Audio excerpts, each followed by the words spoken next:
بسم اللہ الرحمن الرحیم۔ السلام علیکم ورحمۃ اللہ۔ دوستوں، تاریخ میں ایک باپ بیٹے کا ایسا واقعہ بھی گزرا ہے کہ جسے پڑھ کر ہر پڑھنے والے کی آنکھیں نم ہو جاتی ہیں۔ حضور صلی اللہ علیہ وآلہ وسلم کی وفات کے 55 سال گزر چکے ہیں۔ صبح کا وقت ہے۔ فجر کی نماز میں ایک فروخ نام کا آدمی مسجد میں آتا ہے اور نماز ادا کر کے امام صاحب کی تقریر سننے بیٹھ جاتا ہے۔ امام صاحب کہہ رہے تھے کہ اے لوگوں، ترکستان میں جہاد ہو رہا ہے، وہاں لوگوں کی ضرورت ہے، اس لیے آپ لوگ اس جہاد میں شرکت کریں۔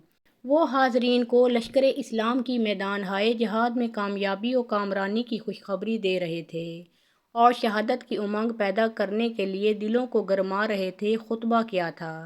ایک ساحرانہ الفاظ کا مجموعہ، رقت انگیز جملوں کا مرقع اور دل آویز خیالات و افکار کا آمیختہ تھا۔ سننے والے نمدیدہ تھے، ہر فرد جذبہ جہاد سے سرشار نظر آتا تھا۔ حضرت فروخ یہ تقریر سن کر سیدھے گھر آئے۔ ان کی ابھی نئی نئی شادی ہوئی تھی۔ انہوں نے اپنی بیوی سے کہا کہ میں اللہ کے راستے میں جہاد پر جانا چاہتا ہوں۔ بیوی نے کہا کہ آپ یہ کیسی باتیں کر رہے ہیں، میرے پیٹ میں آپ کا 2 مہینے کا بچہ ہے، اگر آپ مجھے اکیلا چھوڑ کر چلے جائیں گے تو میرا اور میرے بچے کا کیا بنے گا؟ فروخ نے کہا کہ اے اللہ کی بندی، تو اللہ پر بھروسہ رکھ، میں تمہیں اللہ کے سپرد کر کے جا رہا ہوں، اور یہ میرے پاس 30,000 دینار ہیں، یہ مال غنیمت سے میرے حصے میں آئے تھے، انہیں تو اپنے خرچے میں لانا اور معروف انداز میں اپنے ہونے والے بچے پر بھی خرچ کرنا، اور میں جلد ہی واپس آؤں گا۔ بہت اصرار کے بعد بیوی نے کہا ٹھیک ہے، لیکن جلدی واپس آنا۔ اور پھر اسی دن فروخ نے اپنا جہاد کا سامان تیار کیا اور شام ہوتے ہوتے اپنا گھوڑا لے کر گھر سے نکلنے لگے۔ شوہر کو جاتا دیکھ بیوی کی آنکھوں میں آنسو بھر آئے۔ فروخ نے بیوی کو گلے سے لگاتے ہوئے کہا کہ تم پریشان نہ ہو، اللہ تمہاری حفاظت کرے گا، میں جلد ہی واپس آ جاؤں گا۔ پھر الوداعی سلام کیا اور اپنی منزل پر روانہ ہو گیا۔ بیوی دروازے پر کھڑی اپنے شوہر کو دیکھ رہی تھی۔ اس کے دل میں عجیب سا طوفان برپا تھا۔ کبھی خیال آتا ہے کہ میرے شوہر جا رہے ہیں، پتہ نہیں اب کبھی ان کو دیکھنا نصیب بھی ہوگا یا نہیں، اور کبھی خیال آتا کہ میری زندگی کا اب کیا بنے گا، اگر یہ واپس نہ آئے تو میرا اور میرے بچے کا کیا ہوگا، پتہ نہیں اب اس دنیا میں مجھے اپنے شوہر سے ملنا نصیب ہوگا یا پھر سیدھے جنت میں ہی ان سے ملاقات ہوگی۔ بیوی نے خود کو سنبھالتے ہوئے کہا کہ تم اللہ پر بھروسہ رکھو، اللہ ہمارا اور بچے کا محافظ ہوگا۔ دن گزرتے گئے۔ اس معزز سلیقہ شعار، وفادار اور سگڑ خاتون نے اپنے خاوند کی روانگی کے چند ماہ بعد ایک خوبرو، خوش اطوار اور جاذب نظر بچے کو جنم دیا۔ اسے دیکھ کر وہ بہت خوش ہوئی۔ خیال آیا کہ شاید یہ اپنے باپ کی جدائی کا غم غلط کر دے اور یہ اس کی نشانی اور امانت میرے دل کا سرور اور آنکھوں کی ٹھنڈک بن جائے۔ اس بچے کا نام ربیہ رکھا گیا تاکہ اس کا وجود گھر کے آنگن کے لیے سدا بہار کا سماں پیدا کرتا رہے۔ اس ننھے بچے کے روشن چہرے پر شرافت و نجابت کی علامت شروع ہی سے آشکار تھی۔ بچپن ہی سے اس کی باتوں اور کاموں سے ذہانت ٹپکتی تھی۔ ماں نے اس کی تعلیم و تربیت کے لیے انہیں ماہر اساتذہ کے سپرد کر دیا اور انہیں اچھی طرح تعلیم دینے کی تلقین کی اور تربیت دینے والوں کی خدمت میں درخواست کی کہ وہ اسے اچھے انداز میں آداب سکھلائیں۔ تھوڑی ہی دیر میں اس نے لکھنے پڑھنے میں مہارت پیدا کر لی، قرآن مجید حفظ کر لیا اور ایسی ترتیل، تجوید و خوش الحانی سے پڑھنے لگا جیسا کہ رسول اقدس صلی اللہ علیہ وآلہ وسلم کے قلب اطہر پر نازل ہوا تھا۔ جس قدر ممکن ہو سکا احادیث رسول صلی اللہ علیہ وآلہ وسلم کو بھی زبانی یاد کر لیا اور اس طرح کلام عرب کا بھی قابل قدر حصہ زبانی یاد کر لیا۔ علاوہ ازیں دینی احکامات کی معرفت بھی حاصل کر لی۔ ربیہ کی والدہ اپنے بیٹے کی خاطر اس کے اساتذہ پر مال و دولت نچھاور کرنے لگی اور انہیں انعامات سے نوازنے لگی۔ جب بھی یہ دیکھتے کہ اس کا بیٹا میدان علم و ادب میں چند قدم آگے بڑھا ہے، وہ اسی قدر انعام و اکرام میں بھی اضافہ کر دیتی۔ وہ اس کے پردیسی باپ کی واپسی کا انتظار کرتی تھی اور اس کوشش میں تھی کہ بیٹا بڑا ہو کر ایسے مقام پر فائز ہو کہ عوام الناس کی رہنمائی کا باعث بنے۔ جس وقت اس کا باپ سفر سے واپس لوٹے، وہ اپنا باادب مہذب تعلیم یافتہ بیٹا دیکھ کر باغ باغ ہو جائے، لیکن اس کے خاوند کی جدائی لمبی ہو گئی۔ دل کے ارماں آنسوؤں میں بہنے لگے۔ مختلف خیال آرائیاں ہونے لگیں، کوئی کہتا دشمن کے ہاتھوں قید ہو گیا ہوگا، کوئی کہتا نہیں وہ آزاد ہے اور جہاد میں مشغول ہوگا، میدان جہاد سے واپس لوٹنے والے کہتے اس نے اپنی دلی تمنا کے مطابق جام شہادت نوش کر لیا ہوگا۔ ربیہ نے اس تیسری بات کو ترجیح دی کیونکہ عرصہ دراز سے کوئی اس کی خبر نہ تھی۔ اس جدائی نے اس کے دل کو پُز مردہ کر دیا، لیکن اس نے صبر و شکر کے ساتھ اللہ تعالیٰ سے ثواب کی نیت کر لی۔ جب ربیہ نے جوانی میں قدم رکھا، خیر خواہوں نے اس کی والدہ کو مشورہ دیا، ربیہ اب پڑھ لکھ چکا ہے، ضرورت کے مطابق اتنا ہی کافی ہے، بلکہ اپنے ہم عمروں سے کہیں آگے ہے اور اس پر مزید وہ قرآن و حدیث کا حافظ بھی ہے۔ اگر تو اس کے لیے کوئی پیشہ منتخب کر لے تو وہ بہت جلد اس میں مہارت پیدا کر لے گا، پھر وہ منافع سے آپ پر اور اپنی ذات پر خرچ کرنے کے قابل ہو سکے گا۔ والدہ نے یہ تجویز سن کر کہا، میں اللہ تعالیٰ سے دعا کروں گی کہ وہ اس کے لیے ایسا کام تجویز کر دے جو اس کی دنیا اور آخرت کے لیے بہتر ہو۔ پھر ربیہ نے اپنے لیے علم کو منتخب کر لیا اور اس نے مصمم ارادہ کر لیا کہ زندگی بھر متعلم یا معلم کی حیثیت میں رہوں گا۔ ربیہ اپنے منتخب راستے پر بغیر کسی کوتاہی اور تساہل کے گامزن رہے اور ان علمی حلقوں کی طرف جن کی مسجد نبوی میں چہل پہل تھی اس طرح لپکے جیسے کوئی پیاسا میٹھے پانی کے چشمے کی طرف لپکتا ہے، اور ان صحابہ کرام رضی اللہ تعالیٰ عنہم کا دامن پکڑ لیا جو ابھی بقید حیات تھے، اور ان میں سر فہرست خادم رسول اللہ صلی اللہ علیہ وآلہ وسلم حضرت انس بن مالک رضی اللہ تعالیٰ عنہ تھے۔ تابعین کے پہلے طبقے سے بھی علم حاصل کیا، جن میں حضرت سعید رحمۃ اللہ علیہ بن مسیب اور حضرت سلمان رحمۃ اللہ علیہ بن دینار سر فہرست ہیں۔ میدان علم میں دن رات کی مسلسل محنت نے اسے جسمانی طور پر بہت کمزور کر دیا تھا۔ ایک ساتھی نے اسے کہا، پیارے دوست آپ اپنے پر ذرا رحم کیجیے، اور اس نے جواب میں کہا، ہم نے اپنے مشائخ کو یہ فرماتے ہوئے سنا ہے، علم اس وقت تک اپنا معمولی سا حصہ بھی تمہارے سپرد نہیں کرے گا جب تک تم مکمل اپنا آپ اس کے سپرد نہیں کر دیتے۔ تھوڑے ہی عرصے کے بعد اس کا نام بلند ہوا، مقدر کا ستارہ چمکا اور اس کے چاہنے والوں کی تعداد بڑھ گئی۔ شاگرد اس پر فریفتہ ہونے لگے اور قوم نے اسے اپنا سردار بنا لیا۔ دن کا کچھ حصہ اپنے گھر میں گزارتے اور باقی دن مسجد نبوی کے علمی حلقوں میں گزرتا۔ اس کی زندگی کے دن اسی طرح گزر رہے تھے کہ ایک ایسا واقعہ رونما ہوا جس کا انہیں وہم و گمان ہی نہ تھا۔ موسم گرما کی چاندنی رات تھی۔ ایک جنگجو شاہ سوار ہتھیاروں سے لیس 60 سال کی عمر میں مدینہ منورہ آیا۔ وہ اپنے گھوڑے پر سوار مدینہ منورہ کی گلیوں میں اپنا گھر تلاش کر رہا تھا۔ وہ یہ بھی نہیں جانتا تھا کہ اس کا گھر موجود ہے یا حوادثات زمانہ کی نذر ہو چکا ہے، کیونکہ انہیں اپنا گھر چھوڑ کر گئے تقریباً 30 سال بیت چکے تھے۔ اس کے نہاں خانہ دل میں یہ تصور بھی جا گزری تھا کہ اس کی جوان سال بیوی پر اس عرصہ میں کیا گزری ہوگی، کن مشکلات کا اسے سامنا کرنا پڑ رہا ہوگا، بھلا اس بچے کا کیا بنا ہوگا جو میری روانگی کے وقت پیٹ میں پل رہا تھا۔ اللہ جانے لڑکا پیدا ہوا یا لڑکی، وہ زندہ ہے یا فوت ہو چکا ہے، اگر زندہ ہے تو وہ کس حالت میں ہوگا، اور اس خطیر رقم کا کیا بنا ہوگا جو میں نے مال غنیمت سے حاصل کی تھی اور جہاد کے لیے روانہ ہوتے وقت میں نے بیوی کے سپرد کی تھی۔ مدینے کی گلیوں میں آنے جانے والوں کی چہل پہل تھی۔ لوگ ابھی نماز عشاء سے فارغ ہوئے ہی تھے، لیکن ان آنے جانے والے لوگوں میں سے کوئی بھی اسے پہچانتا نہ تھا اور نہ ہی اسے کوئی اہمیت دیتا تھا، اور نہ ہی کوئی اس کے غبار آلود گھوڑے کی طرف بنظر غائر دیکھتا تھا، اور نہ ہی اس کے کندھے پر لٹکنے والی تلوار کی طرف جھانکتا ہی تھا، کیونکہ اسلامی شہروں کے باشندے ان مجاہدین سے مانوس ہو چکے تھے جو اللہ کی راہ میں جہاد کی غرض سے صبح و شام آتے جاتے رہتے تھے۔ لیکن مدینے کے باسیوں کی بے پرواہی دیکھ کر شاہ سوار کے غم و اندوہ میں اضافہ اور خیالات میں مزید وسوسے پیدا ہوئے۔ شاہ سوار اپنے خیالات میں ڈوبا ہوا مدینے کی گلیوں کا راستہ تلاش کرتے ہوئے چلا جا رہا تھا۔ آخر کار وہ اپنے گھر کے سامنے پہنچا۔ گھر کا دروازہ کھلا ہوا تھا۔ وہ پورے شوق میں اہل خانہ سے اجازت لیے بغیر دروازے سے گزر کر گھر کے صحن میں آ کھڑا ہوا۔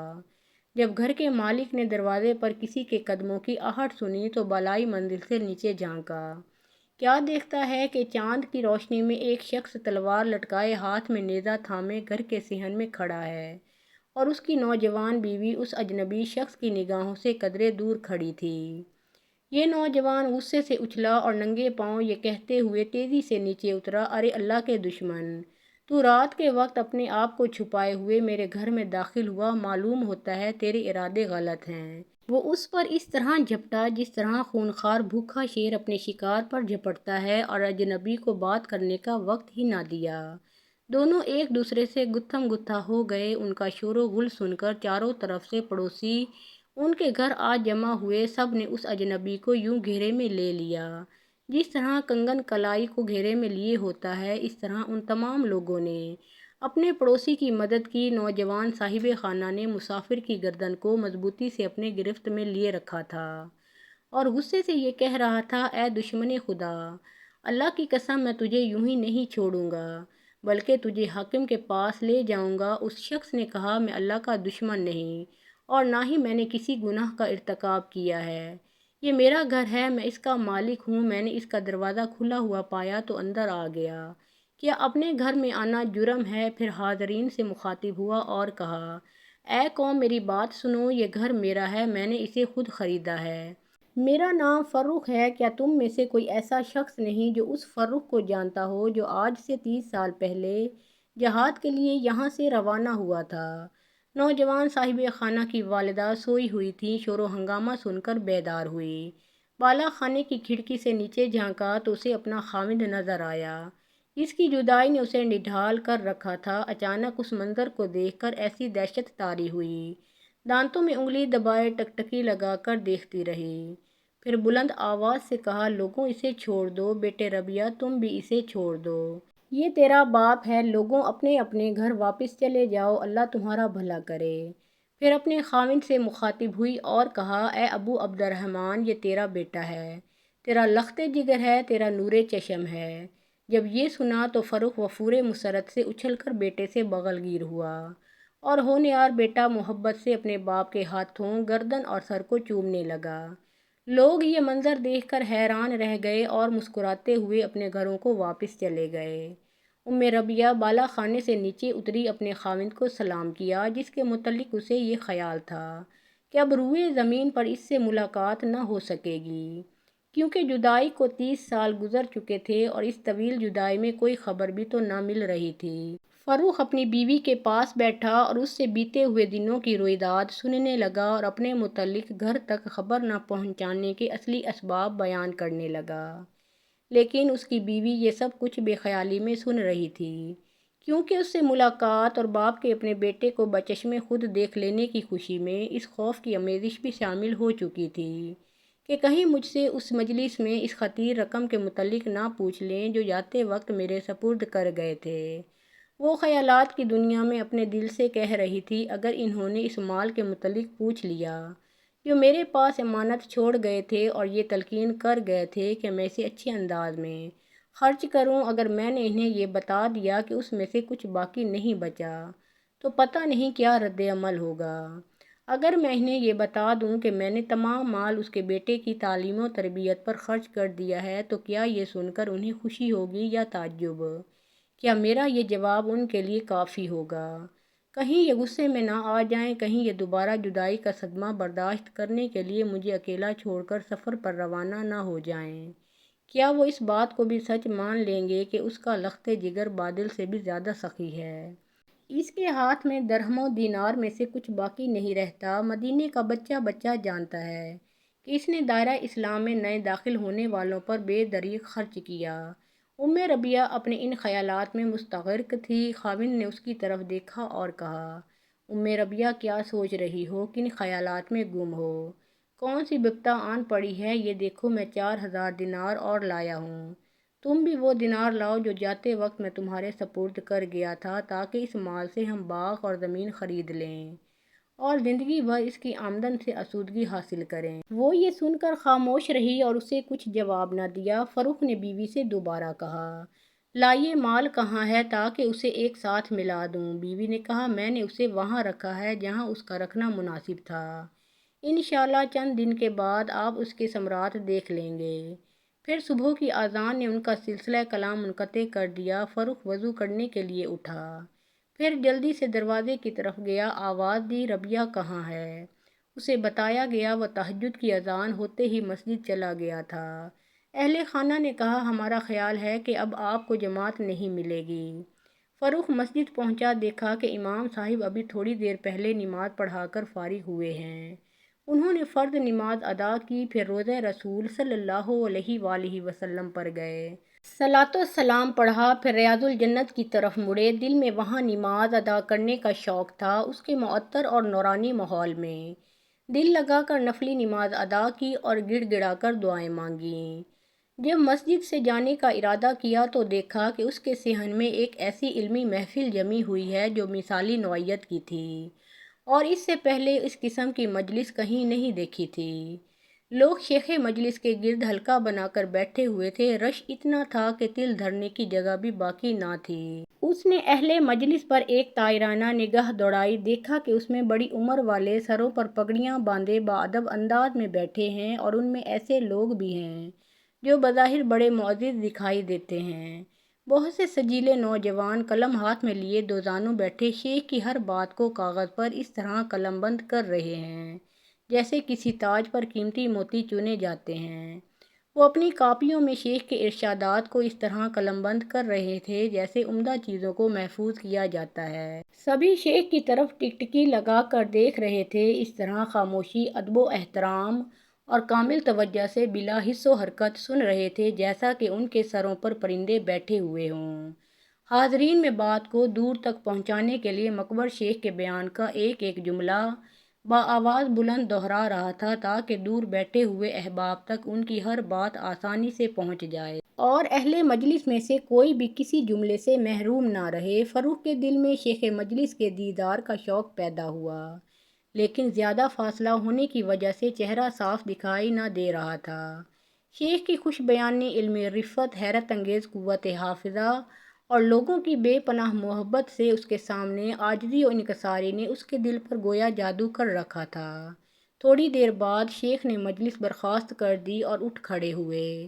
حاضرین مجلس دیوانہ وار اس کی طرف لپکے، ان کے پاس لوگوں کی بہت بھیڑ ہو گئی۔ محبت بھرے انداز میں انہیں اپنے گھیرے میں لے لیا اور انہیں الوداع کرنے مسجد نبوی کے باہر تک ان کے پیچھے گئے۔ اس موقع پر فاروق نے اپنے پاس بیٹھے ہوئے ایک شخص سے پوچھا، خدارا مجھے یہ تو بتا دیں کہ یہ بلند پایا شیخ کون ہے؟ اس شخص نے تعجب سے کہا کہ آپ مدینہ منورہ میں نہیں رہتے؟ فاروق نے کہا، کیوں نہیں، میں مدینہ کا باسی ہوں۔ اس شخص نے کہا، مدینے میں ایسا کون ہے جو اس شیخ کو نہیں جانتا؟ فاروق نے کہا، اگر میں اسے نہیں جانتا تو مجھے معذور سمجھیں، کیونکہ میں 30 سال قبل جہاد کے لیے مدینہ سے چلا گیا تھا، کل ہی واپس لوٹا ہوں۔ اس شخص نے کہا، چلو کوئی بات نہیں، آئیے میرے پاس بیٹھیے، میں آپ کو اس شیخ کے متعلق بتاتا ہوں جس شیخ کا بیان آپ نے مجلس میں سنا ہے۔ یہ تابعین کے سردار اور امت مسلمہ کے بہت بڑے عالم اور نو عمری کے باوجود مدینے کے محدث، فقیہ اور امام ہیں۔ یہ سن کر فاروق نے کہا، ماشاءاللہ، نظر بد دور۔ اس شخص نے اپنی بات جاری رکھتے ہوئے کہا، اس کی یہ مجلس مالک بن انس رحمۃ اللہ علیہ، امام ابو حنیفہ رحمۃ اللہ علیہ، یحییٰ بن سعید رحمۃ اللہ علیہ، سفیان ثوری رحمۃ اللہ علیہ جیسے اکابرین کی یاد دلاتی ہے۔ فاروق کچھ کہنے لگا لیکن اس شخص نے اسے بات کرنے کی مہلت نہ دی، بلکہ اس نے بات کو جاری رکھتے ہوئے کہا، ان خوبیوں کے علاوہ شیخ خوش اخلاق، فرشتہ سیرت، منکسر المزاج اور سخاوت کا دھنی بھی ہے۔ اہل مدینہ نے ان سے بڑھ کر کوئی سخی نہیں دیکھا اور نہ ہی ان سے بڑھ کر کوئی متقی و پرہیزگار ہے۔ فاروق نے کہا، آپ ان کی تعریف ہی کیے جا رہے ہو لیکن ابھی تک ان کا نام نہیں بتایا۔ اس شخص نے بتایا، ان کا نام ربیع الرائی ہے۔ فاروق نے تعجب سے پوچھا، ربیع الرائی؟ اس نے کہا، ہاں، اس کا نام ربیہ ہے، لیکن مدینے کے علماء و مشائخ اسے ربیع الرائی کے نام سے پکارتے ہیں۔ ان کی علمی شان و شوکت کے کیا کہنے۔ جب علماء مدینہ کو کسی درپیش مسئلہ میں قرآن و سنت سے صریح نص نہیں ملتی تو وہ ان سے رجوع کرتے ہیں اور وہ اپنے اجتہاد سے اس کا ایک ایسا حل پیش کرتے ہیں جس سے علماء مطمئن ہو جاتے ہیں۔ فاروق نے پوچھا، یہ کس کا بیٹا ہے؟ اس شخص نے کہا، یہ اس مجاہد کا بیٹا ہے جس کا نام فاروق ہے۔ یہ اس کے جہاد پر روانہ ہونے سے چند ماہ بعد پیدا ہوا تھا۔ اس کی والدہ نے اس کی تعلیم و تربیت پر پوری توجہ دی۔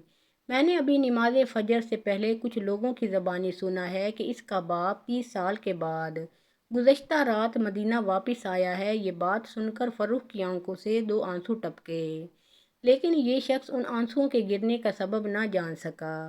پھر فروخ جلدی سے اپنے گھر پہنچا۔ بیوی نے دیکھا کہ ان کی آنکھیں بھیگی ہوئی ہیں۔ پوچھا، ابو ربیہ اللہ خیر کرے، کیا ہوا؟ آپ کی آنکھیں آنسوؤں سے تر کیوں ہیں؟ اس نے کہا، گھبرائیے نہیں، سب خیر ہے۔ آج میں نے اپنے بیٹے ربیہ کی نرالی شان دیکھی ہے۔ یہ منظر دیکھ کر بے انتہا خوشی میں میری آنکھوں سے آنسو ٹپک پڑے۔ آج اس کے علمی مقام، خوش بیانی اور لوگوں کی اس کے ساتھ بے پناہ محبت نے مجھے گھائل کر دیا۔ میں کس قدر خوش نصیب ہوں کہ مجھے بلند مقام بیٹا ملا۔